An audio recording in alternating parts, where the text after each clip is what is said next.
If an archaeologist picked up an iPhone 1,000 years from now, would they know what it was? Would they understand how and why it was made and what it was used for? We have no way of knowing, but there's every chance that they'd be as confused by it as we are about artifacts that were created centuries ago by our ancestors. There are plenty of them in this video. Everybody loves a good treasure discovery story, so here's one from Russia. It's a collection of ancient and valuable items that were uncovered in the Suzdal-Opolye region, not far from the Ner-Klazminskaya River in August 2021. Archaeologists have previously identified the remains of an ancient settlement in the area, but thought they'd already found everything there was to find. So the treasure discovery came as a shock. The first signs of the hoard were fragments of jewelry that are thought to have been churned to the surface by agricultural activity. The finding of the jewelry led to a new 6-foot deep, 6-foot wide pit being dug, resulting in the discovery of a metal bowl and ornaments that would once have been part of a woman's clothing. The design is consistent with that of the Volga Finns, who lived in northeastern Russia before the arrival of the Slavs. If the woman's clothing was ever here, it's long since rotted away. But archaeologists were able to recover 3 bead bracelets and a further 300 beads that were probably once embroidered onto fabric. The strangest of the discoveries is a set of 6 hollow duck-shaped pendants on a leather cord, the purpose of which is unclear.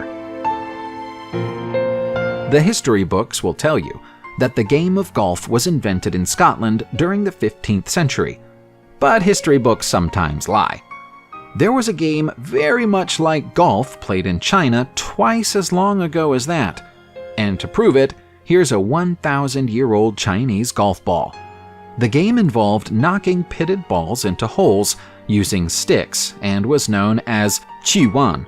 It was especially popular with the Chinese ruling class. There are even court paintings depicting Emperor Xuandi of the Ming Dynasty playing Qiyuan. It was thought to be his favorite hobby.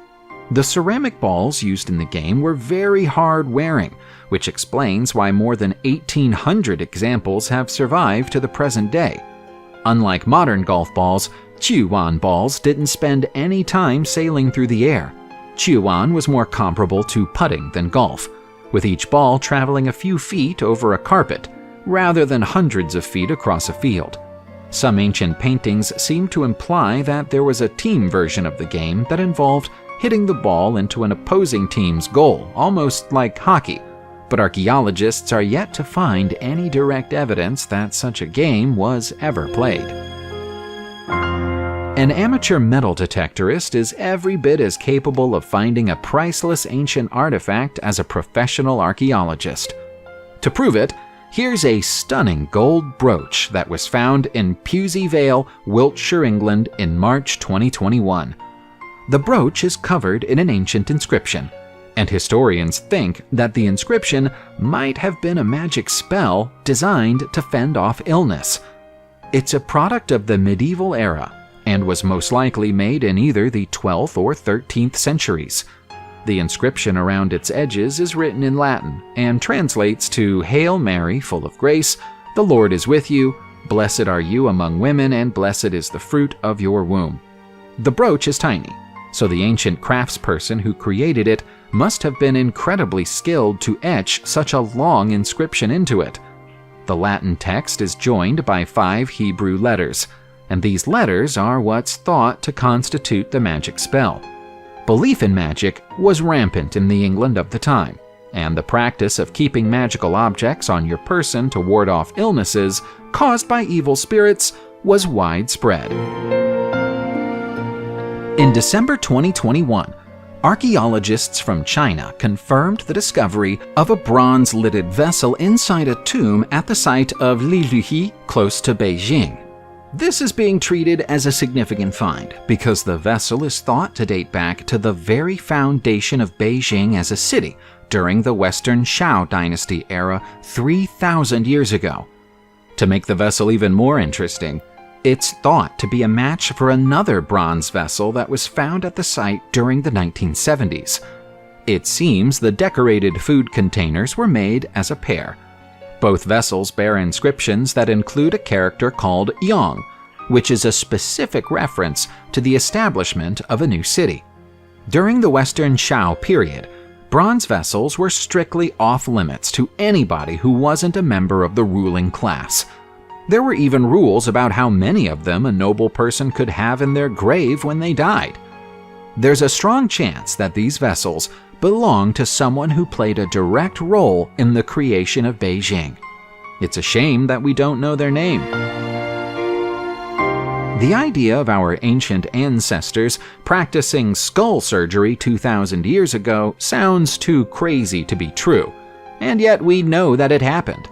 The evidence is right here on the skull of a Peruvian warrior, which is currently in the hands of the Oklahoma Osteology Museum in the United States of America. The skull of the warrior was presumably cracked and broken during battle, but the warrior survived his injuries, and the hole in his skull was patched up with a metal plate. Amazingly, this surgery would have been performed without any anesthesia or sterilization, but there are signs of healing around the wound. That means that the patient somehow survived both the injury and the subsequent surgery. The Peruvian surgeons of this era probably had a lot of opportunities to practice working on broken skulls because of the number of clubs and slingshots that were used on the battlefield. In this case, the patient underwent a procedure known as trepanation to extract fragments of broken skull bone before the metal plate was inserted. Some historians and experts believe the survival rate for surgeries of this kind may have been as high as 80%. Ninjutsu was a type of art as well as a method of preparing guerrilla warfare in feudal Japan, and it may have started with this group of mystery artifacts. They're relics from Toyotomi Hideyoshi's 1590 siege of Odawara. They may appear to you and us to be nothing more than sharpened stones, but specialists on Japanese history believe they could be prototype ninja weapons. The flat stones are particularly interesting, since they could have been forerunners to shuriken throwing stars.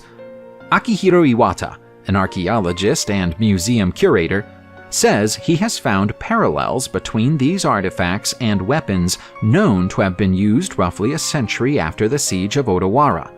The flat stones aren't conclusive on their own, but they're accompanied by clay makibishi caltrops, which are.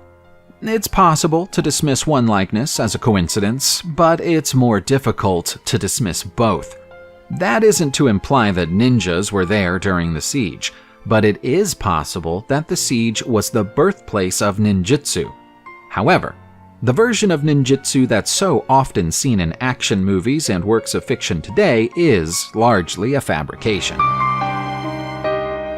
Back in the world of relatively recent discoveries, this stunning golden neck ring was found in Esbjerg on Denmark's Jutland Peninsula in January 2022.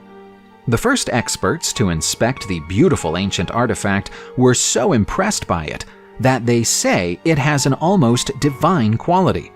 It's thought to date back to the country's Germanic age, which would make it between 1400 and 1700 years old. The amount of detail on the ring is incredible. It's 8 inches wide at its broadest point and has a surface covered in tiny crescent-like depressions. This style of jewelry has been seen in Denmark before, but only in fewer than a dozen examples. It seems that the artifact was buried on purpose, but archaeologists don't think it was a votive offering. Instead, they think it's likely that its owner was trying to keep it safe from bandits or barbarians.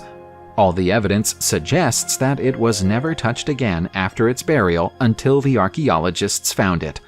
Despite all its years in the ground, the neck ring is still in pristine condition and will now become a museum piece. When a young Roman man signed up for a career in the military, he probably didn't expect to reach retirement age. There was always a war to fight, and those wars could be brutal. Some of them made it to the end, though, and when they did, they were awarded a military diploma of the kind that was discovered in Pear, Turkey in December 2021. This bronze plaque is just under 1900 years old and was awarded to Caecilius Antiquus upon the completion of his 20 years of service, under Emperor Hadrian. Caecilius got more for his service than just this plaque. He was very kindly granted the right to live as a Roman citizen and marry a Roman woman. That implies that Caecilius wasn't Roman by birth, and that Caecilius might not even have been his real name. Based on records kept by the Roman military, it's thought that around 100,000 of these diplomas were awarded. Given that millions of people served in the Roman army over the years, that tells you how few of them made it to the 20-year mark. Only 800 of them have been discovered by archaeologists, and very few of those are in better condition than this one, even though it's broken. The 2022 Winter Olympics were held in Beijing. Hosting an event of that magnitude necessitates the construction of an Olympic village for athletes, and during the construction of that village, a remarkable discovery was made in Zhangjiakou City in Hebei Province. There, construction workers unearthed what was later confirmed by archaeologists to be a Jin Dynasty summer palace from the early 13th century.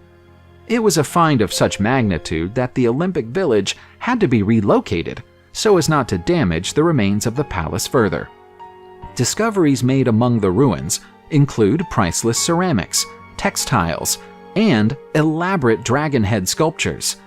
The foundations of 67 separate buildings have been found at the site, along with 14 roads and the ancient palace walls. This is almost certainly the long-lost Taihei Palace, built for Emperor Wanyanjing in the year 1202. If so, it's the first Jin Dynasty palace complex ever to be unearthed.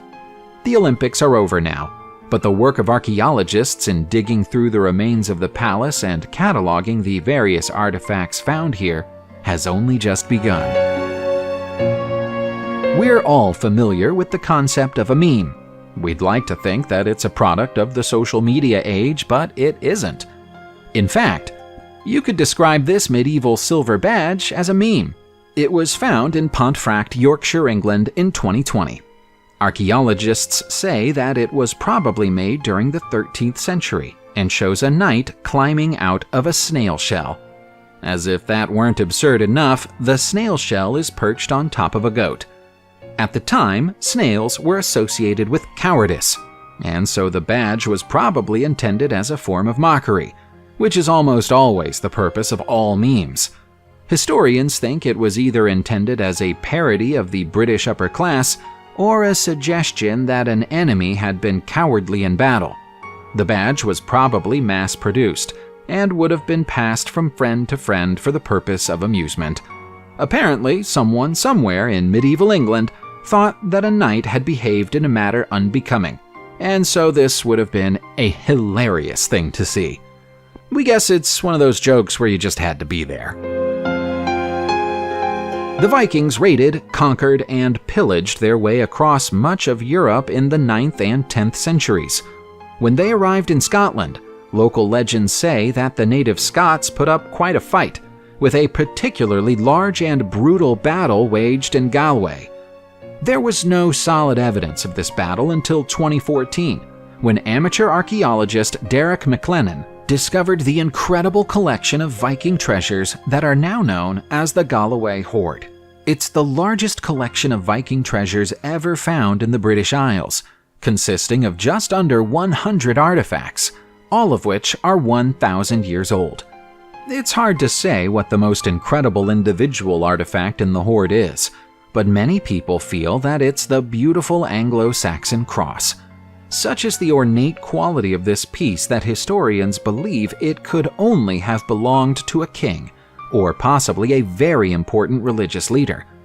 The cross is made of black niello, with gold leaf decorations and symbology etched into its surface that refers to Gospel authors Matthew, Mark, Luke, and John. The cross alone is worth $2 million. The whole collection is worth far more. We've seen a Viking discovery from the British Isles, so now let's check out one from closer to the home of the Vikings. In December 2021, Norwegian archaeologists confirmed the discovery of a buried Viking ship next to the remains of an enormous Iron Age longhouse in Gjellestad, Ostfold.